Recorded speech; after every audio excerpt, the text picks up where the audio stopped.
Hello दोस्तों, आज दिनांक 18 अक्टूबर 2024, दिन शुक्रवार, कार्तिक मास, कृष्ण पक्ष, प्रतिपदा।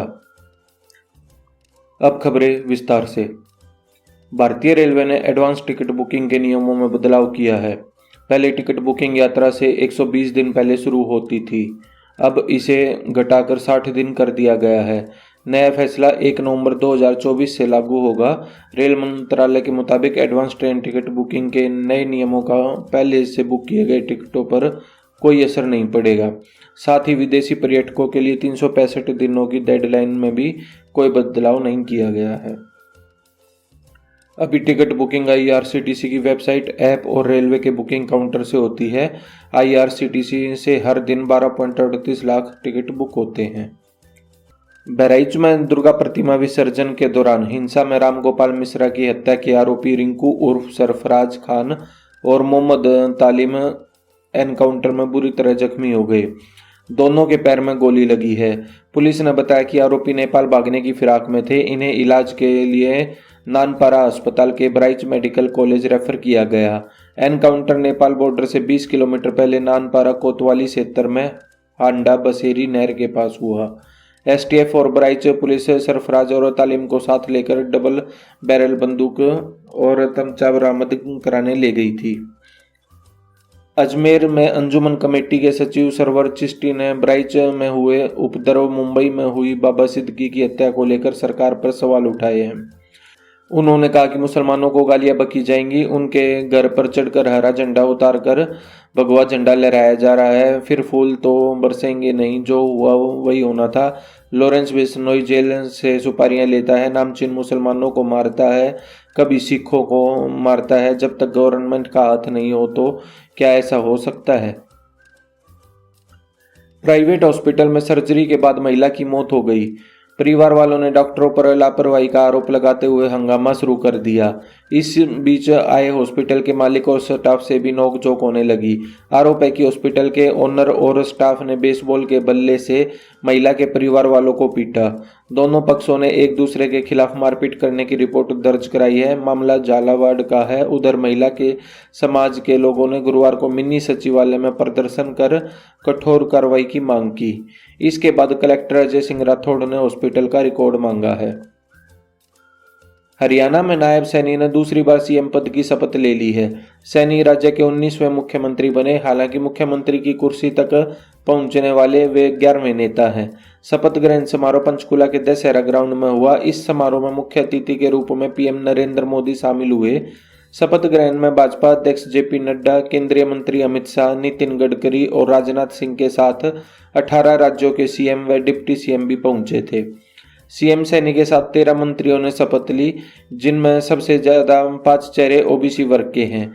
जाट, ब्राह्मण और एससी वर्ग से 2-2 मंत्री बनाए गए हैं।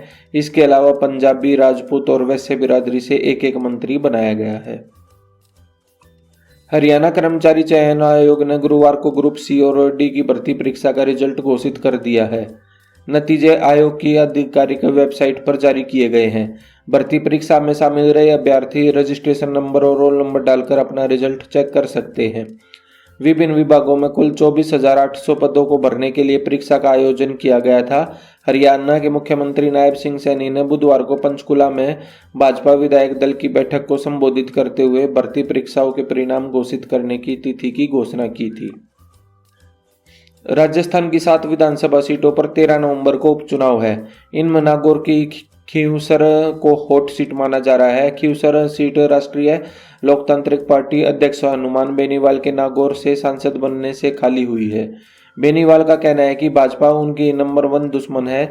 खींवसर की जनता इस चुनाव को मोदी, शाह, भजनलाल वर्सेज हनुमान बेनीवाल करके मान रही है। उन्होंने यह भी कहा कि अगर कांग्रेस के साथ गठबंधन होता है तो उनकी पार्टी खींवसर के साथ देवली उनियारा सीट भी लेगी। जम्मू कश्मीर को 2 महीने में पूर्ण राज्य का दर्जा देने की मांग वाली याचिका पर सुनवाई के लिए सुप्रीम कोर्ट तैयार हो गया है।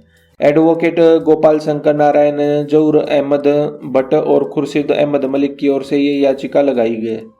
सीजेआई डीवीआई चंद्रचूड़ ने कहा कि वे इस पर सुनवाई करेंगे। याचिका में कहा गया है कि अनुच्छेद 370 पर सुनवाई के दौरान सॉलिसिटर जनरल तुषार मेहता ने जम्मू कश्मीर को जल्द ही पूर्ण राज्य का दर्जा बहाल करने का आश्वासन दिया था। हालांकि मामले में फैसला आने के 10 महीने बाद भी केंद्र सरकार ने अब तक इस पर कोई कदम नहीं उठाया। अनुच्छेद 370 हटाने को लेकर सुप्रीम कोर्ट का फैसला 11 अगस्त 2023 को आया था। उत्तराखंड के मदरसों में जल्द ही संस्कृत पढ़ाई जा सकती है। इसे राज्य के 400 से ज्यादा मदरसों में ऑप्शनल सब्जेक्ट के तौर पर रखा जाएगा। मदरसा बोर्ड के अध्यक्ष मुफ्ती समून ने गुरुवार को कहा कि हम इस योजना पर लंबे समय से काम कर रहे हैं। राज्य सरकार की अनुमति मिलते ही इसे लागू किया जाएगा। उन्होंने कहा कि मुख्यमंत्री पुष्कर सिंह धामी मदरसा जाने वाले बच्चों को मेन स्ट्रीम से जोड़ना चाहते हैं। इसी को ध्यान में रखते हुए हमने यह योजना बनाई है। सुप्रीम कोर्ट ने सिटीजनशिप एक्ट की धारा 6A की वैधता को बरकरार रखा है। सीजेआई डीवीआई चंद्रचूड़ की अध्यक्षता वाली 5 जजों की कॉन्स्टिट्यूशन बेंच ने इस पर गुरुवार को फैसला सुनाया। बेंच में चीफ जस्टिस डीवीआई चंद्रचूड़ के अलावा जस्टिस सूर्यकांत, जस्टिस MM सुंदर से, जस्टिस JB पारदीवाला और जस्टिस मनोज मिश्रा शामिल थे।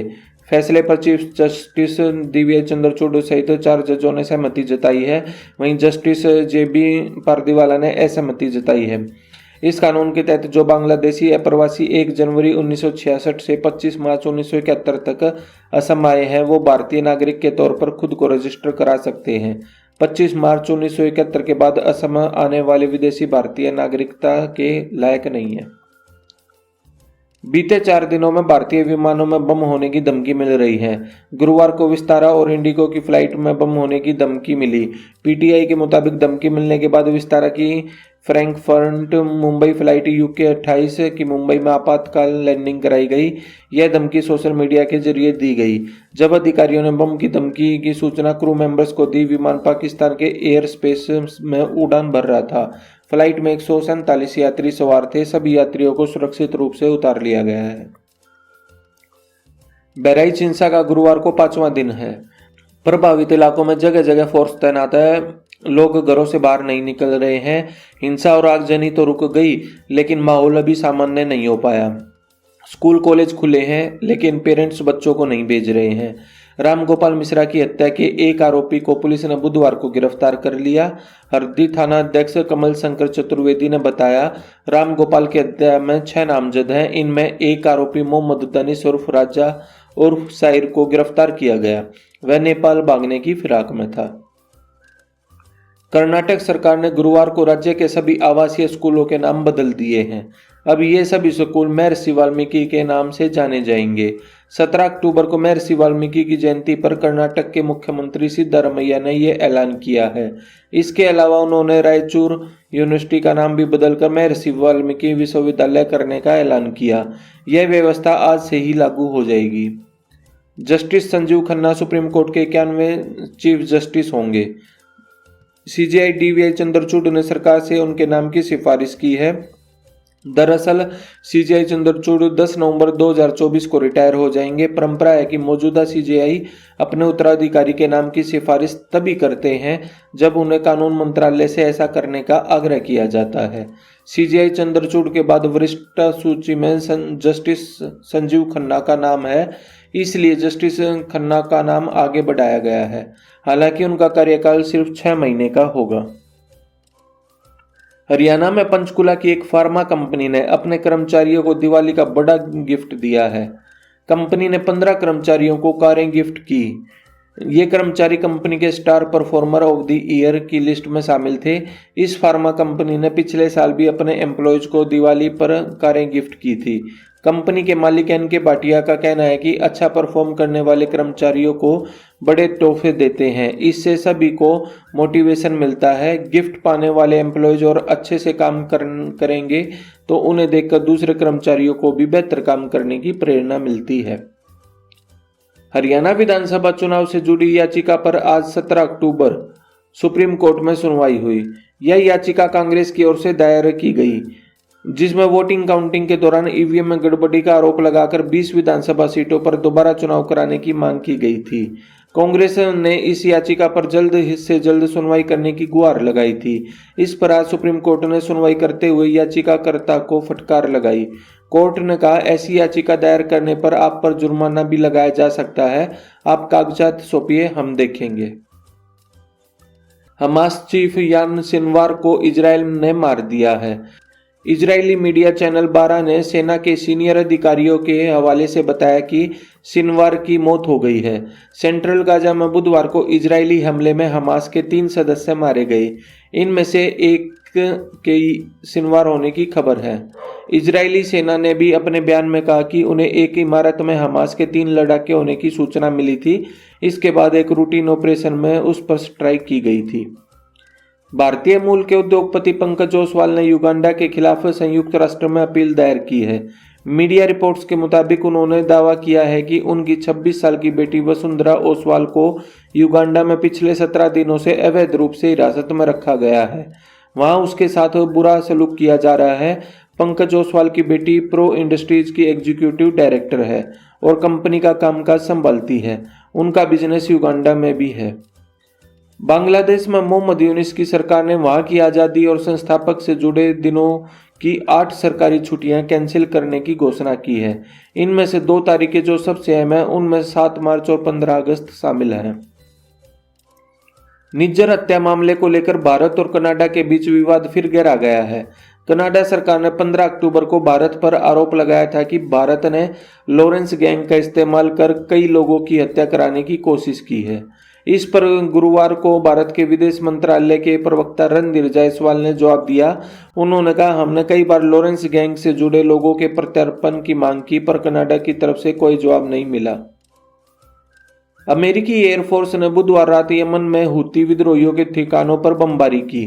अल जजीरा ने अमेरिकी रक्षा मंत्री लॉयड ऑस्टिन के हवाले से बताया कि B-2 स्टील्थ बॉम्बर से यमन की राजधानी सना के नजदीक 5 ठिकानों पर सटीक हमला हुआ है।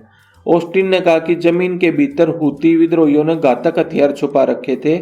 इसका इस्तेमाल वे दूसरे देशों पर हमला करने और लाल सागर और अदन की खाड़ी में जहाजों को निशाना बनाने के लिए करते थे। IT सर्विस प्रोवाइड करने वाली कंपनी विप्रो को वित्त वर्ष 2024-25 की दूसरी तिमाही में 3,209 करोड़ रुपए का नेट प्रॉफिट हुआ है। सालाना आधार पर इसमें 21.3% की बढ़ोतरी हुई है। एक साल पहले की समान तिमाही में टेक कंपनी को 2,646 करोड़ रुपए का प्रॉफिट हुआ था। जुलाई सितंबर तिमाही में कंपनी ने 22,302 करोड़ रुपए का रेवेन्यू जनरेट किया। सालाना आधार पर इसमें 1% की कमी आई है। रिजर्व बैंक ऑफ इंडिया यानी RBI ने 4 नॉन बैंकिंग फाइनेंस कंपनियों को लोन सैंक्शन और डिसबर्सल करने से रोक दिया है। नियम से ज्यादा ब्याज वसूलने के कारण RBI ने Ashirvad micro finance limited, Arohan financial service limited, DMI finance private limited और नवी सर्व लिमिटेड पर एक्शन लिया है। RBI ने जानकारी देते हुए बताया कि उसका यह निर्णय 21 अक्टूबर के कारोबारी दिन के अंत से प्रभावी होगा। हालांकि ये प्रतिबंध इन कंपनियों को अपने मौजूदा कस्टमर्स को सर्विस प्रोवाइड करने, दिशा निर्देशों के अनुसार वसूली और रिकवरी करने से नहीं रोकते हैं। सेंसेक्स 17 अक्टूबर को 494 अंक की गिरावट के साथ 81,006 के स्तर पर बंद हुआ। निफ्टी भी 221 अंक गिरा, ये 24,749 के स्तर पर बंद हुआ। महिंद्रा ने असिस्टेंट मैनेजर की पोस्ट पर वैकेंसी निकाली है। इस पोस्ट पर काम करने वाले कैंडिडेट्स को बिजनेस डेवलपमेंट, चैनल एक्सपेंशन की रिक्वायरमेंट को पूरा करना होगा। उम्मीदवार के पास ग्रेजुएशन, डिप्लोमा, BE, BTech की डिग्री होनी चाहिए। ME, MTech इलेक्ट्रिकल या मैकेनिकल से होनी चाहिए। उम्मीदवार के पास कम से कम 3 साल तक का एक्सपीरियंस होना चाहिए। तो दोस्तों, आपको हमारी ये वीडियो कैसी लगी? अगर आपको हमारी ये वीडियो अच्छी लगी हो तो लाइक, शेयर और सब्सक्राइब करना ना भूलें। Thanks for watching.